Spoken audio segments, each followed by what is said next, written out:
शर्म थे यहाँ पे 1864 में कितना आगे बैठ जाओ तब रघुवीर सिंह एक राजा यहाँ के थे, उनके खिलाफ यहाँ के क्षेत्र ने आंदोलन किया था। बहुत लोगों को ये जानकारी नहीं होगी। जब राजा का अत्याचार हुआ तो ये वही क्षेत्र है कि आज से 150 साल पहले भी यहाँ पे आंदोलन हुए राजा के खिलाफ। ये छोटू राम की धरती है, ये भगत सिंह की धरती है, ये आंदोलनकारियों की धरती है, ये खाप पंचायतों की धरती है। इतनी भीड़ भाड़ में, और जिसका नाम ले लिया भाई उसका समझा हूँ, रोड़ा रुके में पता नहीं किसका लिया गया किसका नहीं लिया। खाप पंचायतें बहुत मजबूत है और ये राजा हर्षवर्धन के टाइम से, मतलब ये देखो कि किस टाइम की खाप पंचायत में हुई बात करी। राजा हर्षवर्धन उन्होंने पंचायती सिस्टम को याद करा, उन्होंने गांवों को इकट्ठा करा, और ये नहीं कि एक गोद के लोग थे, उन्होंने हर जाति को जोड़ा, बनी नहीं हर है एक दायरा बनाया, उनके खाप सिस्टम से जोड़ा। और उस टाइम से वो खाप पंचायत वो मुगलों के खिलाफ रही हो, वो शासन व्यवस्था के खिलाफ रही हो, इन्हीं खाप पंचायतों ने अंग्रेजों से मुकाबला दिया है। और यही खाप पंचायतों की आज जरूरत है, आज भी इन्हीं खाप पंचायतों की जरूरत है। आप आपस में बचना मत, एक दूसरे खाप के खिलाफ भी आपके खिलाफ प्रचार करेंगे कि वो खाप आगे बढ़ेगी, उसका नाम ले लिया, उसको ऊपर बैठा दिया, उसको नीचे बैठा दिया। इनके बहकाव में मत आना। जब आंदोलन चला किसानों का, इन्होंने पंजाब और हरियाणा को बांटने की कोशिश करी, इन्होंने सरदार और नॉन सरदार को बांटने की कोशिश करी। सरदारों का हाथ पर यह कर दिया था कि 84 से भी भयंकर स्थिति होने वाली थी। ये पगड़ी के सवाल उठाया, इन्होंने पगड़ी पे हाथ डालने की कोशिश करी, आंदोलन खत्म कर दिया था 28 तारीख में। देश में कोई आंदोलन नहीं हो सकता था, देश में कोई आंदोलनकारी पैदा नहीं हो सकता था। ये जो हमारे गठबंधन के लोग हैं, जो 40 लोग हैं, मैं इनको दाद देता हूं, इनको सलाम करता हूं मैं कि एक भी कमजोर कड़ी नहीं है। हमारा मंच भी वही रहेगा, हमारे पंच भी यही रहेंगे। फसलों के फैसले किसान करेगा, सरकार से फैसले पंच करेंगे। ना पंच बदले जाएंगे, ना मंच बदले जाएंगे। अभी जो नौजवान मेरा यहाँ पे है, इसने बिल वापसी की बात करी है। अगर इसने गद्दी वापसी की बात कर दी तो क्या होगा? काम हमें भी बहुत है, हम पूरे देश में जाएंगे। उनके पास में समय है सरकार के, बिल वापसी कर ले, एमएसपी पे कानून बना दे, हमारे जो लोग हैं उनको रिहा कर दो। धोखे से लाल किले पे लेके गए हैं, बर्दाश्त नहीं करेंगे। धोखे से बुलाए गए हैं वहां पे, बर्दाश्त नहीं करेंगे। वे लड़के हमारे वापसी चाहिए। ये कहते हैं कि बेसुरे होकर मुकदमे हैं, कैसे वापसी होंगे? कानून हम बताएंगे कैसे वापसी होंगे। जिस तरह से अफगानिस्तान के गुंडों को अफगानिस्तान में छोड़ कर आए हैं, सम्मान से हमारे लोगों को दिल्ली के चढ़ से उनके गांव छुपवा दो। नहीं छोड़ोगे, न घर वापसी होगी, न ये खाते वापसी हटेगी। आपका सहयोग चाहिए, ये बर्बाद होंगे मोदी सरकार। हम पूरे देश में जाएंगे, सारे जत्थेबंदी जाएगी, पूरे देश में अलग जगाने का काम करेंगे। बिल 3 नहीं है, बिल 400 बिल है। आपकी जमीन ले जाएगी, इस जवान के मिट्टी से जोड़ने का काम करना पड़ेगा। जो जवान अपने खेत में नंगे पैर नहीं चल सकता, वो जमीन बेचेगा। अपने बालकों का कॉन्टैक्ट अपने खेत की मिट्टी से करो, जब भी आपकी जमीन बच सकती है। देश में 30 लाख लोगों ने आत्महत्या करी, चाहना नहीं करी, 30 लाख लोगों ने आत्महत्या करी। आंकड़े गलत दिए गए, किसी बूढ़े आदमी ने आत्महत्या करी। ये आंकड़े में है जिसके नाम जमीन थी, जिसका पीएम हुआ, वे आंकड़े नहीं दिए कि बाबा के नाम जमीन है और पोते उसके लड़के को अपनी लड़की की शादी करनी थी, आत्महत्या उसके लड़के ने करी, उसके नाम जमीन नहीं थी। आत्महत्या जिसने करी उसको किसान नहीं माना गया। महिलाओं ने आत्महत्या करी, उनको किसान नहीं माना गया, मुगल के नाम जमीन नहीं है। आंकड़ा 30 लाख लोगों का है। आंकड़े को झुटलाया गया, पीएम नहीं हुआ। धोखे से इनको तिरंगे से कोई मोहब्बत नहीं है। इनको ये व्यापारी की सरकार है। ये कहावत है मेरे गांव की, हमारे गांव में कहावत है कि व्यापारी चमड़ी दे देगा, दमड़ी नहीं देगा। ये भूख पे, ये भूख के सौदागर है। जितनी भूख लगेगी, अनाज की उतनी ही कीमत बढ़ाएंगे। अनाज तिजोरी में बंद नहीं होगा।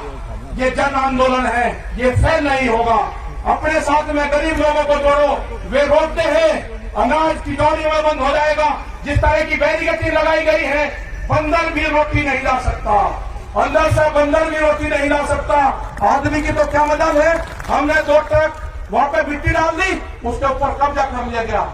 अपने गांव के लोगों को कहो कि दिल्ली के आंदोलन में जाओ, हो सके कि आए ना आए, उसको अगर गांव याद आएगा तो अपने गांव की मिट्टी को उठाकर देखेगा, उसके दर्शन उसी में होंगे। उसको गांव याद नहीं आएगा। कल आई थी हमारी मिल आई थी मिलने, 2 आदमी हमारे पास में बैठे हुए थे, लेकिन लगे जी घर साहब से मिलने आए, हम बाहर चले गए। मगर बाहर नहीं जाओगे, जो बात होगी विटनेस के सामने होगी। हमने पूछा कि बताओ क्या आए, और हम तो ऐसे ही पता लेना है, मगर जो भी है इनके सामने बताओ। मुझे कच्चा मत करो, जब तक ये कानून वापसी नहीं होंगे हम मुजफ्फरनगर की सीमा में घर वापसी नहीं जाएंगे, ये किसान भी नहीं जाएगा। पूर्ण रूप से 40 लोगों पर आपको विश्वास करना होगा। इनके पीछे 550 लोग हैं, सारे गठबंधन हैं, उसके पीछे खाप पंचायतें हैं, उसके बाद में सारी बिरादरियां हैं, वे सारी बिरादरियों का संगठन है। इसको जांच परसिश करने की कोशिश सब कुछ लोग करेंगे, नहीं होना। ये सारी बिरादरियों का संगठन है, होने की जरूरत नहीं है। ये नौजवानों का संगठन है। आपको संयम से काम लेना होगा, आपको भड़काने का काम करेंगे, आपको सिख नॉन सिख को बांटने का काम करेंगे, वो फेल होगा पूर्ण रूप से। इनको देश से लगाव नहीं है, देश टूट जाए उसका कोई फर्क नहीं पड़ता। इन्हें तिरंगे को लेकर कहा कि भावनात्मक रूप से तिरंगे का अपमान दिखाते इनको पीछे हटाओ। हमारा मनोबल 2 दिन तोड़ा गया, ये एक बड़ी साजिश थी। 2 दिन के बाद में हमारा किसान भी वही है, हमारा मजदूर भी वही है, हमारे सरदार भाई भी वही है।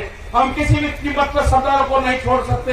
इनसे बढ़िया कौम, इनसे बढ़िया गठबंधन भी नहीं सकता। हम दानपूर्ण कर सकते हैं, लेकिन हमारे पास ठियाबंदी नहीं है। दानपूर्ण कर देंगे, हम बहुत कर देंगे, लेकिन जो ठियाबंदी है, ये ठियाबंदी अब की बार मिली है। किसी भी हालात में सरदारों को नहीं छोड़ना, ये जो ठियाबंदी है इनको नहीं छोड़ना। कोई ताकत नहीं है कि हमको सबका अलग कर देंगे, नहीं हो सकते हम अलग। ना खाप पंचायत अलग होगी, ना किसान अलग होगा। ये कहते हैं खाप पंचायत का क्या मतलब, खाप पंचायतों की जो आमदनी है वो किसान है, ये सब खेती करने वाले लोग हैं, ये लोग नहीं होंगे इस आंदोलन से। और बहुत बड़ा सहयोग खाप पंचायतों का मिला है। जब जब भी देश में मुसीबत आई, जब जब भी आक्रमण हुए, जब जब भी किसान संगठनों को जरूरत पड़ी, जब जब भी सिसोली में जब आक्रमण हुआ, 23,000 फोर्स थी सिसोली के अंदर, खाप पंचायत को नहीं मदद करी। 1 लाख से ज्यादा आदमी, 23,000 पुलिस वालों को उसमें थे। मैं जो यहाँ के विधायक जी है, जो चौल साहब है यहाँ के, इनका बहुत बहुत धन्यवाद मैं करूंगा कि इन्होंने सब लोगों को जोड़ने का यहाँ पे काम करा, सारे खापों को यहाँ पे जोड़ने का काम करा।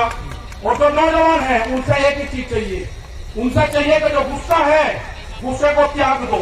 जब जरूरत पड़ेगी जब उसका इस्तेमाल करेंगे। आप हाथ आके आश्वासन दो कि आपका जितना भी गुस्सा है वो गुस्सा आप हमको दोगे। और हमको पर्यावरण बचाना है। आज बहुत बड़ी एक त्रासदी हुई है, आप लोग यहाँ पे हो, आपको नहीं उसकी जानकारी है। चमोली के अंदर उत्तराखंड में ग्लेशियर टूटे हैं, वहां पर जो रिपोर्टें हैं वो 50 से 60 लोग अब इसमें मारे जा चुके हैं। और हरिद्वार तक उम्मीद है कि उसका पानी बहुत स्पीड से तबाही मचाता हुआ श्रीनगर से आगे 2 घंटे पहले वो पानी पहुंच चुका था। बहुत भयंकर तबाही मचाता हुआ वो पानी आ रहा। हरिद्वार पूरा उत्तर प्रदेश, उत्तराखंड अलर्ट कर दिया गया सब जगह। हमने भी अपने लोगों को कह दिया कि किसी भी स्थिति से निपटने के लिए जितने भी डिस्ट्रिक्ट के लोग, संगठन के लोग वहां पे हैं, हर संभव हम मदद करेंगे। प्रशासन के साथ में मिलकर, लोकल लोगों के साथ में मिलकर वहां पर पूर्ण रूप से वो एक बहुत भयंकर तबाही हो रही है। हो सकता है कि रात तक, किसी भी समय तक वो पानी हरिद्वार तक टच कर जाए। आगे क्या होगा, कितना पानी है, उसके लिए हमको मौन रखना पड़ेगा बात में। और ये समझ लेना कि जो नौजवान अपने खेत में जूते पहन के जाता होगा, जिसको अपने खेत की मिट्टी से डर लगता होगा, जिसको पशु के गोबर से बदबू आती होगी, उसका बाप समझ लेना कि वो अपनी जमीन बेचेगा। उसका टच करो उस बॉडी से, उसकी बॉडी से जमीन को टच करो। अपने घरों में अपने खेत की मिट्टी रखो, अपने खेत का पानी रखो। इस आंदोलन को बचाने का काम किसने किया?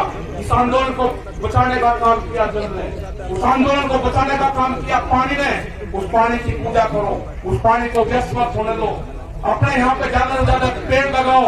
वर्षा होगी तो हमारे खेतों में फसलें बढ़िया होगी। हमको बहिष्कार करना होगा कुछ चीजों का। हम कंपनियों का प्रोडक्शन बढ़ाएं। हम दूध नहीं पीते। ये जो हरियाणा जो पूरा क्षेत्र था, ये तो दूध का सेवन करता था। आज हम गाँव में चले गए। हम गाँव में जाते हैं तो कोल्ड ड्रिंक आ गई। किसी को पता है कि कहीं बनती है। आपने दूध छोड़ दिया, आमदनी कैसे दुगनी होगी? जब आप दूध पियोगे, खेत में उत्पादन चीज का इस्तेमाल करोगे तो किसान की आमदनी बढ़ेगी। कंपनी से बने हुए चीज का इस्तेमाल करोगे तो व्यापारी मालामाल होगा। ये व्यापारी भूख कितनी लगेगी उसी हिसाब से कीमत बढ़ाएगी। अनाज तिजोरी में बंद होगा, गरीब आदमी मरेगा, फिर यह सिस्टम खत्म होगा। हमारे 3 बड़ी डिमांड है। 3 भी वापसी हो, एमएसपी पे कानून बने, हमारे बच्चे जेल से रिहा हो। ये हमारे आंदोलन के मुद्दे होंगे। संयुक्त मोर्चे की तरफ से हमको जहाँ जाएगा वहाँ हमको बुलाएंगे। हम सब लोग वहाँ पर जाएंगे। राज्यपाल जी हमारे बड़े लीडर हैं, बहुत सूझबूझ से ये अपना काम रखते हैं। हो सकता था कि अगर हम वहाँ पे होते तो हमें और लोग होते जितनी मजबूती से काम करा है। मुझे इस तरह के नेता कभी नहीं मिले। मैंने बहुत नेताओं के साथ में काम करा। जितने मजबूत ये गठबंधन मिला है, ये कोई हमारे नहीं है। हमको पता है कि हमको बहुत नुकसान होगा, लेकिन हो जान दो। जो लोग भी यहाँ पे आए हैं उनको बहुत नुकसान होगा। उनको नोटिस से जाएंगे। डरने की जरूरत नहीं है। ये लड़ाई किसान की आजादी की लड़ाई है। हम इसको लड़ेंगे। बहुत बहुत धन्यवाद सब लोगों का, ग्राम पंचायत का बहुत धन्यवाद, हरियाणा का बहुत बहुत धन्यवाद। ये वैधानिक विकास से बंद होगी, बंदूक से बंद होगी। जय हिंद, जय भारत, जय हरियाणा।